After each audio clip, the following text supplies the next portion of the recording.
All right, welcome back to the garage. Today's task is we're going to pull that front subframe and get this car ready to go back on the rotisserie here. I've got Rob help me out in the shop today. Rob, say what's up. Oh. Right on. So we're going to jump right into this. First thing will be I want to air up this rear suspension because right now it's completely deflated. I've got a little Schrader valve and air compressor over there, so air up this guy. He's working on brackets for the rotisserie. We'll set it up underneath the rear end of it here, and then we'll put jack stands underneath the front of the car here and pull that subframe and get it off over here. Compare that one to this one and start thinking about how we want to arrange everything. Anyway, let's get started. Okay, got the rotisserie underneath the back end of it here. Got it raised up in the air. Sitting there, it's pretty stable. Got some jack stands just underneath the seat risers here in the front. I've got a jack underneath the cross member for the transmission there, holding up the back end of the subframe. The front end of the subframe sitting on the dollies here. I've got a dolly underneath it here with a chunk of wood on it to catch the subframe whenever it comes down. So next thing to do is just to remove the 4 bolts here, lower this jack down. That'll let the back end of the subframe down onto this wood here, as well as let the body down onto these jack stands. There's just a little bit of a gap there, so those will catch that, and then should be able to wheel this guy out of the way and play with it. Okay, got the subframe pulled out of there without too much hassle. Instead of having the jack stands right here, moved them up to here, raised them up a little bit, jacked the whole front of the car up just a wee bit so that they'd sit underneath there nice and tight. And then one thing to pay attention to is whenever you let the back of the subframe down, the distributor is going to hit the firewall. So we actually had to kind of pull that subframe out a little bit so we could let it down without cracking the distributor. Hopefully it didn't receive too much damage. Luckily, Rob was keeping an eye on that for me while we did this. So now then, I can go ahead and throw the rotisserie underneath the front of it. Okay, before I get too gung-ho about get this thing on the rotisserie, I want to take a step back and do a little bit of planning, because I know that I'm changing this car from what it originally was into something different. Part of that's going to be the manual transmission. So I've got to take some measurements and figure out where I want to cut a hole for the shifter in here. As well as I'm doing away with the foot parking brake, and instead I want to put a handbrake on this thing. So I've got to figure out how I want to route the cables from the parking brake back here to the factory style drum brakes. Now, the factory style drum brakes have a cable that run from the drum brakes up here to a, let's see here, to this mount here. If we shed a little light on the situation. So it comes over here to this bracket that holds this in place. And then the old factory style had, cable that ran across the car and up to the front and all that jazz. Well, I don't want to do that. I want to have a handbrake, and I think that I want to have it run through the floor right here to tie into this guy nice and straight.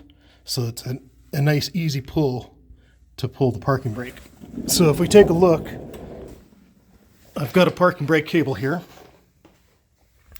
and if I run it just into there, I've got to make a little provision for that, because it's not just going to go right through the floor without sticking up a lot. And I figure I can throw a little bend in this guy and have it come up here to the top of the tunnel there. So I've got a little piece of cardboard, got some cardboard, and I cut it and I bent it to make a little piece. Now this will go underneath the car, but it'll make a nice provision for that cable to go through. So let's try to make that out of metal. Okay, I unfolded my little template here, and then I transferred the measurements over to this piece of 18 gauge. So now I just got to cut it out along here, make a couple cuts, drill a hole. We'll start with drilling a hole, and then we can cut it and bend it and slowly work it into the shape that this was. Okay, I've just about got this guy made. What I did is I started by drilling the hole, and then I bent this into a C-channel, like so. And then I took a saw and cut down to the line on either side and bent this tab in. Now I can cut off these ears and I made a little whoopsie whenever I was cutting that. I don't know if you can see that. Yeah, see the gap in there. But that's okay because that's going to be welded up. And then I need to, once I get it all made up, then I can start trimming it down to fit. One thing that I want to let you know is I made this so that it's big enough to get a wrench in, so I can hold the end of that fitting while I work on it. I thought about making it smaller, but I didn't think that was going to help anything. But that'll allow me to get a wrench on that portion there. So let's finish her up here. Okay, I've got this piece finished off. It looks real good. Real happy with it. Got her welded up there. Now we can start test fitting it and see how it works. I want to do the passenger side first, and then maybe I'll learn some things along the way or make some adjustments. So I'm not going to make another one of these just yet until I get this kind of fit in there and I'm happy with it. So let's do that. Okay, this is how that looks underneath the car. I think it'll be just fine. I can scribe around it, start cutting the floor out. Start at this back edge here and kind of work my way to the front, because it may move back or forward or up a little bit. I'm hoping to tuck it up just a hair right in there. There's the lower torque box here, and then there's an upper brace on top of this piece. Sandwiches the floor. Sandwiches the floor in here. So don't want to get into that, but I'd like to get kind of as close as I can. So let's do that. Okay, I'm getting the hole cut in the floor here for my little provision to fit into. And one thing that I didn't consider was if I have the bottom of the provision flush with the bottom of the trough here, I'm going to have some gaps on the corners. Let's take a look underneath. This will be something I can maybe refine for the next one, but yeah, you can see it's a little gappy there. So I may, there's this side here, yeah, you can see the floor is up above it here, and then flush with it in the bottom of this trough. That's something I should keep in mind. Don't cut this angle just yet until I get it fit in here. So I'm going to take it out and tinker with it, probably weld a piece of steel to it here and make it work. Okay, I revised my provision here, and what I did is I took the angle pieces that I cut off there and I just welded them back on a little farther down. And then I bent the corner around to make a nice corner. And then I'm slowly dialing it in with a carbide burr here. Let's see how it fits. Come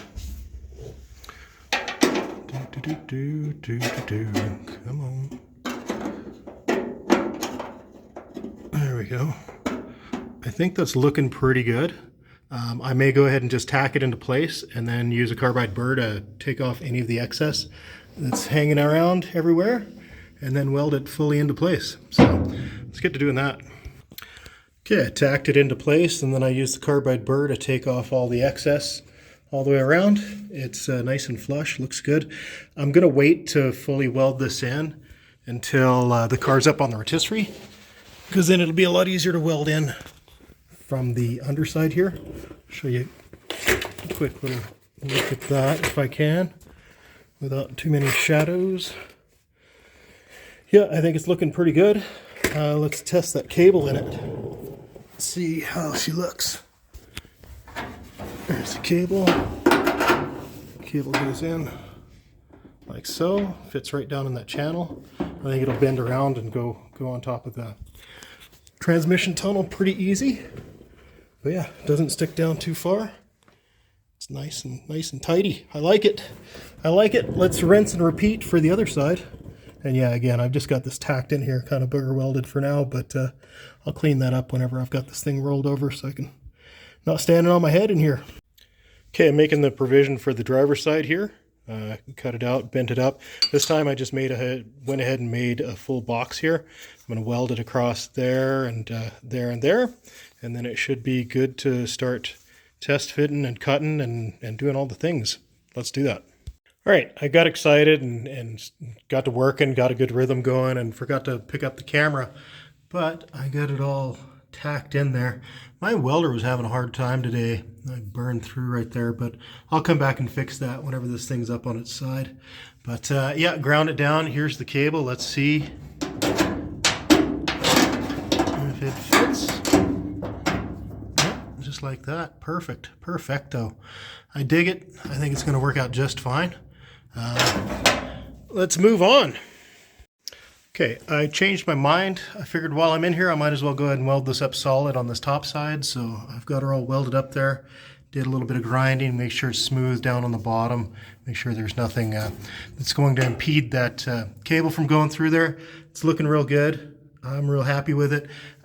I'll go jump over and weld up the other side and then be done with this for now. Move on to something else. Okay, I got this passenger side welded in, ground down. It's looking real good, nice and smooth down in here. I'm still going to dress these up from the underside whenever I get this thing rolled over, but for now they're looking real good, real happy with them. Super, let's move on to something different. And by something different, I mean this fender lip. I want to roll this guy so it's not sticking in here and impeding my tires. If we take a look over here on the other side, I've got a tire set up here. Got a jack underneath it, and I've got it jacked up to where it's touching. And you can see how that's touching in there.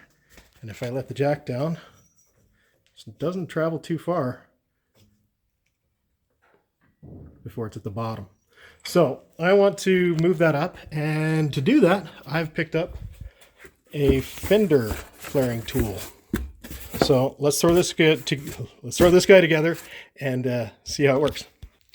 All right, here's the pieces laid out here. You've got something and another thing and a wheel guy here and a twisty rod and I bet this is a handle or something and some other things. So picture, put it together. There it is all put together. Now let's see how it works. Okay, I've got the thing mounted here just kind of temporarily and yeah, my suspension's not tall enough. So I've got to take the shocks off and drop the rear end down so this thing will work. So let's do that. Okay, I pulled the shocks off here, set it down on the cribbing, started getting to work. It's doing a pretty good job. I like it right in here, it's doing good. We've got to do some more around in here. The thing about it is whenever you roll one side, it wants to pull the other side in. So you got to take it easy and go slow. You can see kind of where I've stopped over here. This thing's janky Chinesium, like it's not a precision machined tool at all.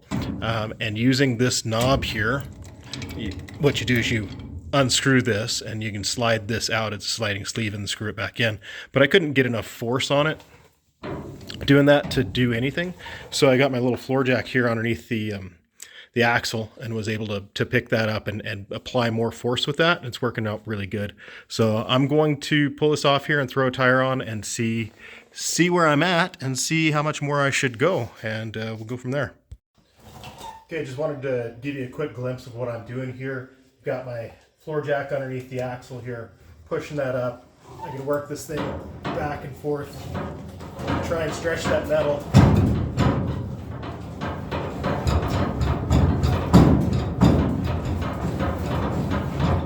Get it loosened up a little bit, put a little more tension on it with the jack, and then work that.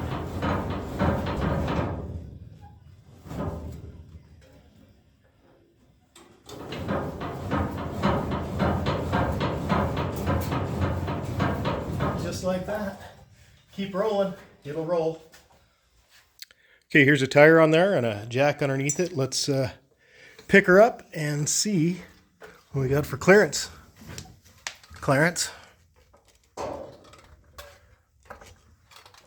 that's tucking pretty good. Oh, I think we're just about to hit it here. So this area back on this side needs a little bit more. Up in here, it's looking pretty good. Got about a finger width there, and it widens up in the front here. So that's pretty awesome. I'll work on this area back here just a little bit and see if we can't get it to tuck all the way up in there. Okay, so I marked out where it needs to be rolled in. Starting to roll this a little bit. This area down in here is going to require a persuader. Let's do that.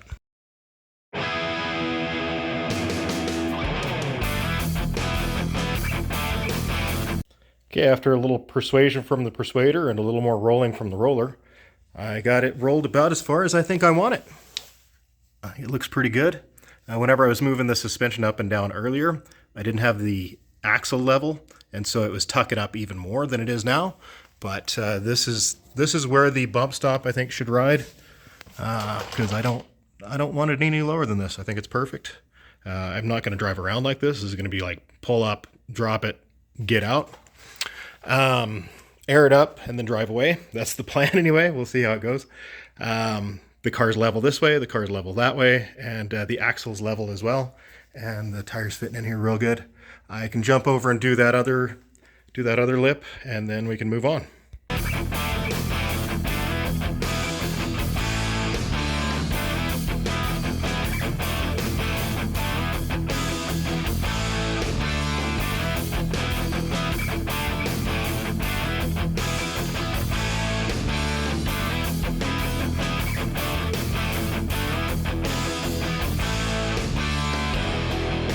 All right, here she is in full tuck mode. It's looking real good. Got lots of room up and around here and gets tight back in here, which is just fine for these wheels and tires. I could go with a wider tire with a bigger offset, but I don't. These are what I've got. These are what I'm going to run for right now. I think it's just fine. As well as this is only going to be in this situation, in this position, if I'm going over a large bump and the suspension is articulating, which brings this side up and in and brings this side here down and out. So I want to set it up at the height that it would be at if it was parked completely aired out. Let's do that. One thing I want to check out is how this 4-link is articulating and moving.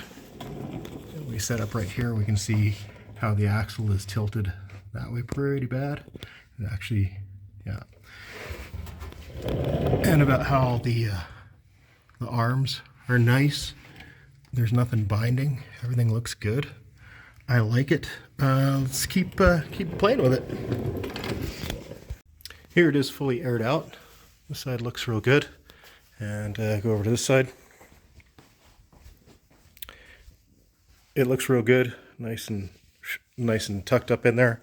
Looks good. This side here, you spin the wheel and it rubs a little bit on one side. I don't know if that's because I've only got the 2 lug nuts in it, or maybe the wheel's not completely straight. You hear that? Or there could be something else going on. I'm not sure. But what I am sure of is that I want to roll this fender lip just a little bit more, just to have the same amount of room on each side. Okay, I'm getting this fender lip rolled here, and my fender roller has come apart. This nut comes off the back of it. The way this thing is set up and designed is you set your height here, and you start working it, and you pull this guy, you unscrew this, and what that does is it draws this in, which pushes this out, and that's what actually rolls the fender. The problem is whenever you are cranking on this, it has a tendency to loosen this nut off the back of it. You get to a point where it just springs apart and the nut goes flying and parts go everywhere. So I've got to put this back together, and the way that I would have to pull it off here and work on it, but if I take a wrench, this little ratcheting wrench, push some tape over it and put the nut in it like so, and put a washer on it like so, fold the tape over, that holds it in place so I can thread it on there. Let's do that and get this fender rolled. Okay, I've got these fender lips rolled about as far as I think they're going to roll. I got this tire tucked about as far as I think it's going to tuck without having to do some major surgery or get different wheels or shorten the rear end. But I think it's going to be just fine for now. I'm going to end this video here and take some time and take some measurements and see how long my shock waves need to be, or I'm going to do some other stuff anyway. So thanks for watching. See you next time.